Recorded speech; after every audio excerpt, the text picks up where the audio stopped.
The main theme with Italy is of late and uneven development. That's economically, culturally, politically. Italy was unified as a state in the sort of second third of the 19th century, but in some ways it never really works as one state. It's a huge regional division, north versus south, but also the middle is a bit different to both. So, and there are little regional differences. There's little provinces that do slightly differently as well. So it's a very diverse place. It's not a natural single country. It's culturally divided and economically divided. There have been attempts to unify it and modernise it from above. So Mussolini in the 1920s and 30s, amongst other things, he's doing several things, but one of the things he's trying to do is organise Italy, modernise it, bring it into the modern world and make it a world power. He fails. He fails almost completely, but there was an attempt. There was an attempt to organise Italy and to get it modern.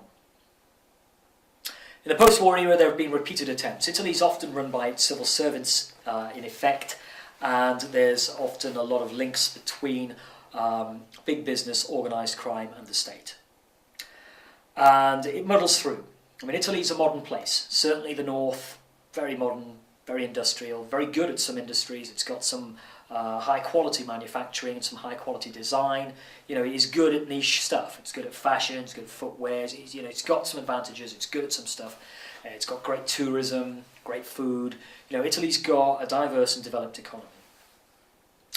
That economy after World War II was really built up through an attempt to, again, modernise from above. So an attempt to have a very state-led model of development. Now, it's never in the same league as France, because Italy just isn't as organised, isn't as united, and the state just doesn't have that sort of control in Italy. But there was the attempt. So you've got quite a big public sector in Italy. And you've got this idea of the state holding company, which is a public sector company which takes shares in lots of important industries to try and make sure that key industries are supported and financed and developed. And typically these things would be like energy, heavy industry, steel, the real key industries of a post-war economy, communications, transport, etc. And really it was these efforts that kind of modernised the South in a way. But the modernisation was always ambiguous, always opaque and unclear. So a lot of public sector organisations and companies put factories in the South, but it didn't lead to the wider kind of social and economic transformation that was needed in that region. So you've got a southern economy which has got quite a lot of the remnants of this kind of public sector attempt to take jobs to the south and take industry to the south, combined with a lot of traditional agriculture and agricultural stuff, and a lot of this kind of black economy and mafia-related economy going on as well. And of course, you get over time this clear social and economic regional division. Now that's fed a kind of political economy model which is distinctly Italian, and it's what I would call a debt model.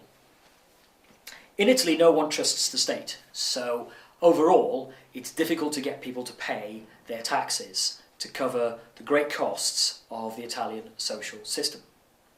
By the same token, that means that the country always tends to be in deficit or debt in terms of its public finances. So it's generally a country in debt. And that debt has quite often been over 100% of the Italian economy. So if we go back through the 50s, 60s, 70s, Italy's normally in debt. This is normal for Italy. It runs a debt.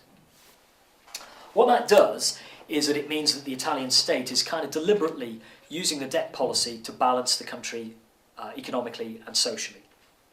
And the debt model kind of works because what it really does is it produces inflation. The higher debts produce inflation, really. But it's sustainable up to a point. You can imagine, though, that Italy's inflation is going to make it less and less competitive over time, and this is always going to recur as a kind of threat to Italian industries and Italian exports. So it's going to be weak in terms of its export performance. It's going to tend to run a trade deficit, and this combined with its inflation means that Italian currency, if we go back, the lira, tended to lose its value very quickly, and it tended to, add an extra naught to the prices of things in Italy fairly regularly. So you buy an ice cream from an Italian ice cream stand, and it'll be like, millions of lira.